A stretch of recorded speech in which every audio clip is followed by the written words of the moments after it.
Welcome back. As always, if you have anything to add to this conversation, please leave it down in the comments, whether it's good, bad, you agree with me, disagree with me, anything you thought I missed, anything you want me to include the next time, whatever, let me know down in the comments. If you have any comments about this channel in general, because I am truly always looking for improvement, and I do take those comments to heart. Or if you have any comments about my next video, which will be talking about the DLC, the part 9 in this series, and yeah, leave it out, all that stuff down in the comments. Check out my other channel, YC Games. It's the one with the orange logo.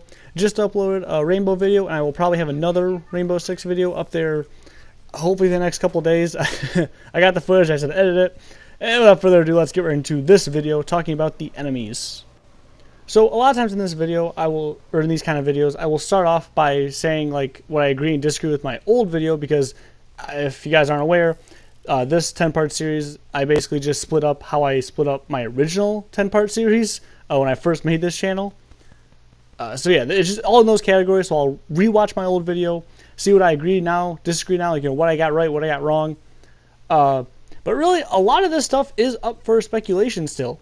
So I'm going to keep it just in those same categories that I had it in those last one, or at least generally what I feel is worth talking about. So I'm just kind of mention that video more frequently. I'll just bring it up like, yeah, in my last video I mentioned this. Rather than clumping it all in the beginning, it's just going to kind of be sprinkled throughout the video. So that's why this one's kind of, I guess, set up a little bit differently from my other ones. But yeah, that being said, let's move on. Now I'm actually kind of ashamed in this, because I didn't even consider this as a possibility. That's why I'm really glad I did watch my old video to remind me about the whole idea of going to different planets, you know, especially if our sole goal is to open other vaults or stop them from opening vaults. Either way, hopefully, we're going to see a lot of vault openings, and that's going to mean a bunch of vault monsters.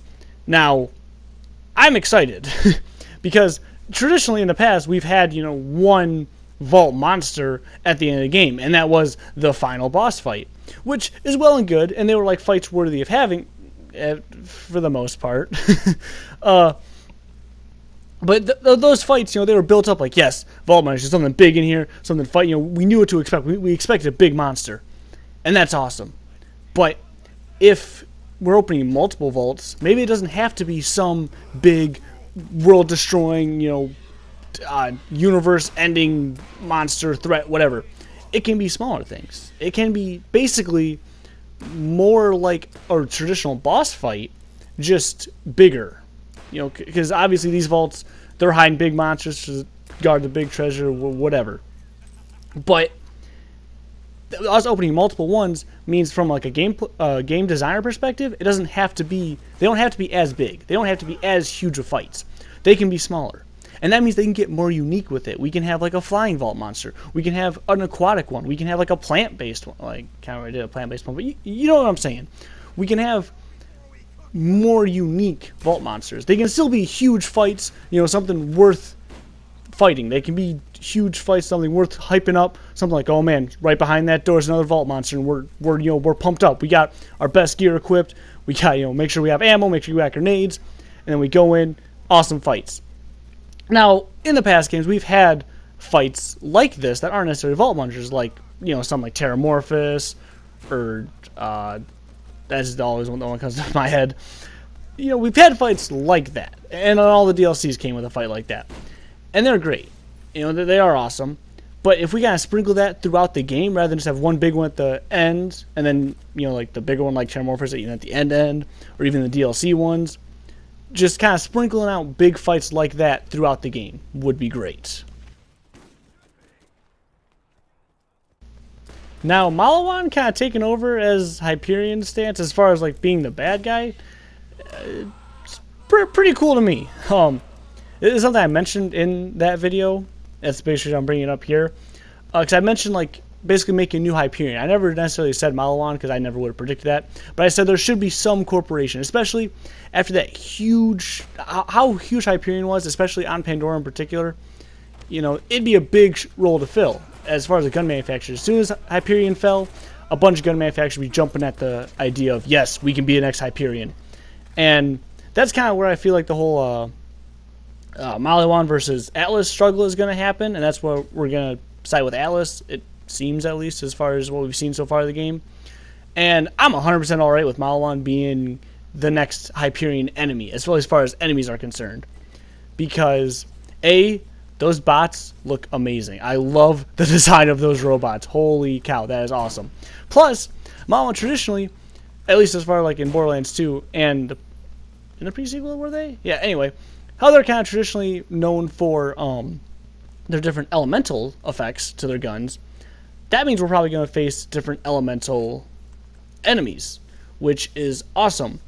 Because, as again, I did mention in that video, I was kind of sick of just basically having a fire weapon the whole time and could kill any bandit really easily until you got like to the Firehawk part in that area. But for the most part, every enemy can be dealt with fire, except Hyperion.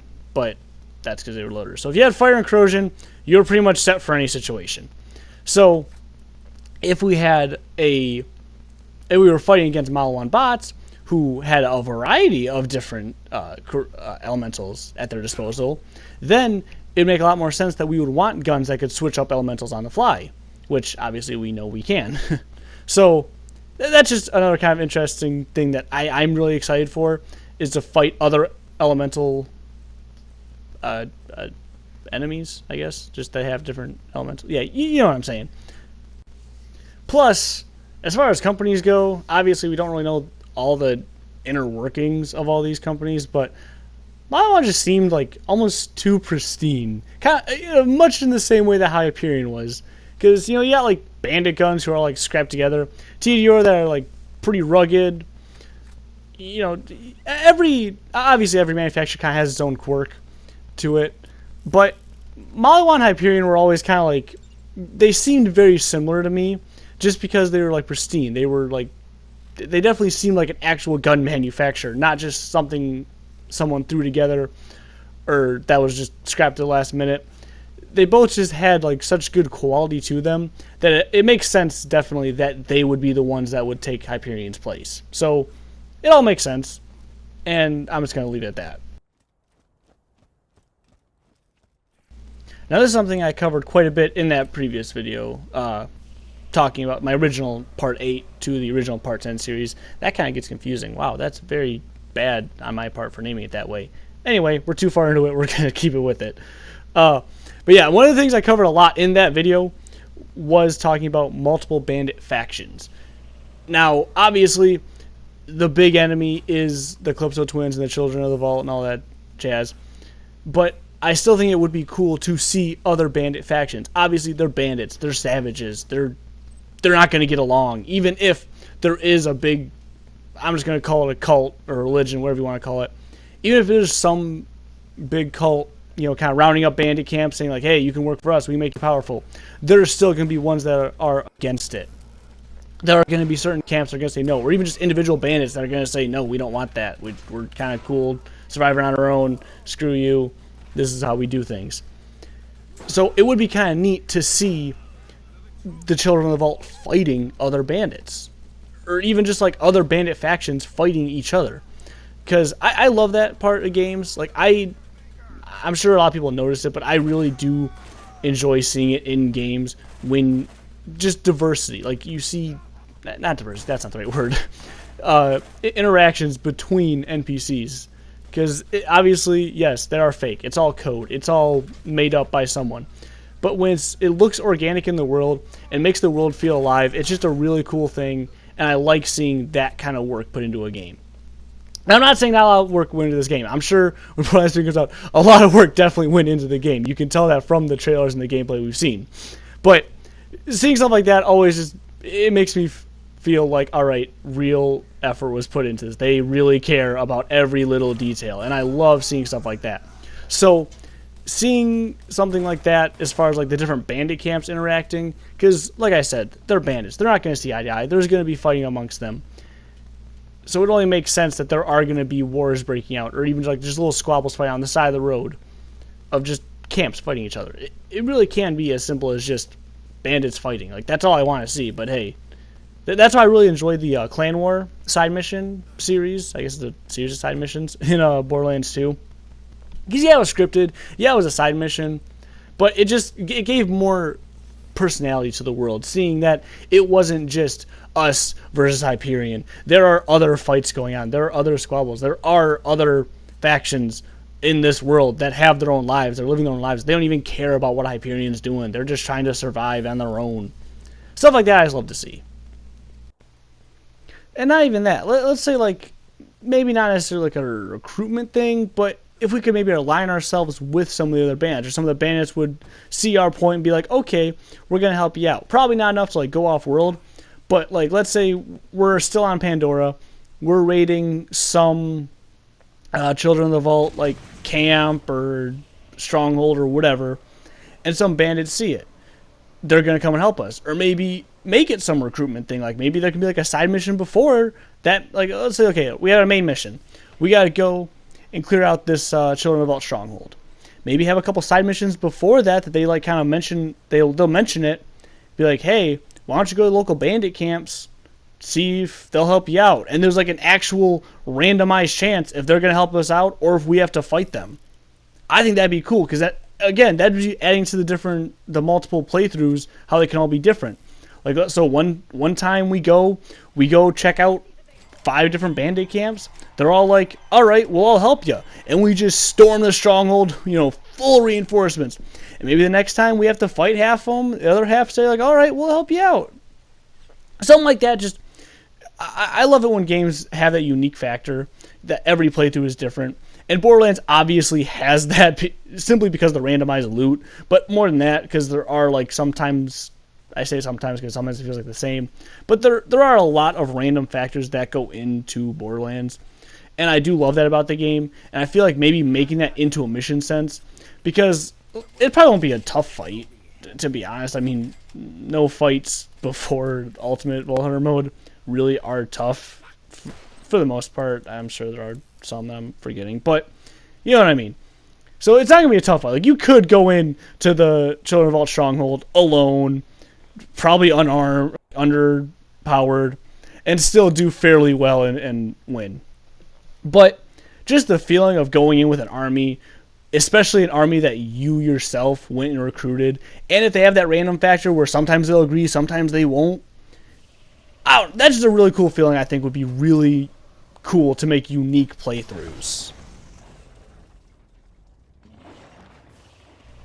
That kind of does it for the big topics I discussed in the last video and what I plan on discussing in this video. So it's kind of another couple of smaller things. Aliens. We're going to different planets. We should meet a new alien race. Now, obviously, showing off in the trailers and whatnot, we're going to see a bunch of different more creatures, which is cool, and that's awesome. But I think it'd be cool to meet more of a civilized alien, that we can communicate with somehow. Maybe they're with us, maybe they're against us, maybe it's just another enemy we have to fight. I don't know. I think it'd be really cool to see what the natives of these planets look like, the civilized ones.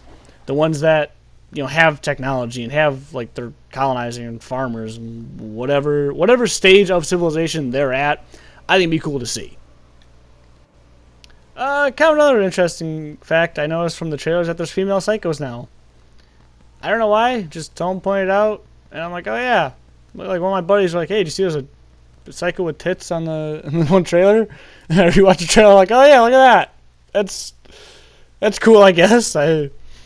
I mean, it makes sense, because there's, like, a lot of dudes. Like, the bandit camps, it must get pretty weird just being a bunch of dudes, especially because they're, like, kind of savages, so I don't know. Bad thoughts. We're not going to think about what's going on over there. Another thing, that it seems like they're getting rid of midgets entirely and replacing them with tinks. Now, I'm not going to get into a debate on whether this is better or worse or awful, or if they need to get rid of midgets at all. Sorry, little people. I'm not a little person. I have only, like, briefly met one, and he seemed perfectly okay with the word midget. It wasn't really brought up, but, like, someone mentioned it. Like, someone said it out of context, and he was there, and he, like, didn't even, like, notice it. He's just kind of like a real chill guy in general, though, so I don't know if, like, that obviously doesn't go for, like, I'm not gonna generalize a whole group of people by one guy. I'm just saying I don't know of anyone that's actually offended by it, but I'm sure there are people out there by it, so I guess it's probably safer that they did change that word at least. I don't know if this is the direction to go with it though, because it's like a whole new race of people that are kind of inventing here, like the huge heads, like the tiny little baby bodies, and the fact they're calling them tinks. Yeah, if I was a little person, I would probably be more offended by this, simply because, well, I don't know. Like I said, I don't get involved in much of this stuff because I simply don't care about like anything political. I don't care what's PC anymore. I don't care what I'm allowed to say and what I'm not allowed to say.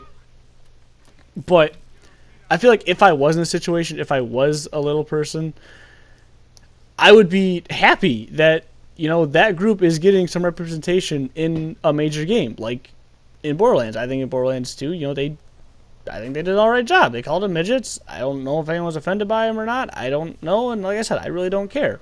But the fact that they're like redesigning the whole thing of people entirely, renaming them tinks and making them look like little abomination things, that I might be offended by, and I really do not get offended easily. But like I said, not my pig, not my farm. I'm not a little person. I don't really know any, so I really don't care. It's just I'm surprised there hasn't been more talk about this. That about does it for this video. I didn't mention really creatures very much. I realize now that I actually put that in an earlier video in my original 10-part series, and I was going to include it in this video in this 10-part series. So I really kind of screwed myself on that one. I will probably replace. I'll probably just make it a part 11 talking about the different creatures, because there's some actually really neat things we saw in the trailers and whatnot, and I'm really excited for the different creature designs. Plus, my own kind of ideas, I think, why would be pretty neat creatures. So that will probably be like a part 11 to this series. That's why it's not here. But yeah, that about does it for this one. Obviously, there's a lot more to talk about, especially with the enemy varieties. We've seen a lot. We have a lot of information about this. That's why I'm trying to make this less about the news of the stuff we've seen, because especially at this point, we've seen that stuff so long ago. So many people have covered what we've seen. And I want to turn these more back into prediction videos like how they should be. So yeah, that's why a lot of this was talking about like more speculation, more of my thoughts on this stuff. And that's what I want this to go forward, I guess, for the next 3 parts, because this is part 8 and it's only a 10-part series, well, now 11-part series. So yeah, running out of space in this series. But yeah, next part, part 9, I'm talking about the DLC. Probably that's going to be just another reiteration of the stuff I mentioned in my original 10-part series. So yeah, I guess if you want kind of like a little whatever you want to call it, to that video, be sure to check out that video. My old one, that is. Hopefully I'll have it within the next week. I don't know. I have absolutely no idea what my schedule is like this next week, so it's going to be iffy. But as always, thank you guys so much for watching. Be sure to check out my other channel, YC Games. Like I said, I just posted a rainbow video up there a couple days ago, and I should have another one up there soon, hopefully. I don't know. But yeah, I really do appreciate you guys watching, and I do appreciate especially all the comments, because I really do want to know your guys' opinion. I don't want this to be just me talking and God knows what you guys are thinking about it. I want to know what your guys' opinion on these topics. What are your opinions of me? What are your opinions of this channel? Let me know. And yeah, I guess I'll end it here. Remember, the world doesn't owe you anything, but keep your stick on the ice. We're all in this together. See you in the next one.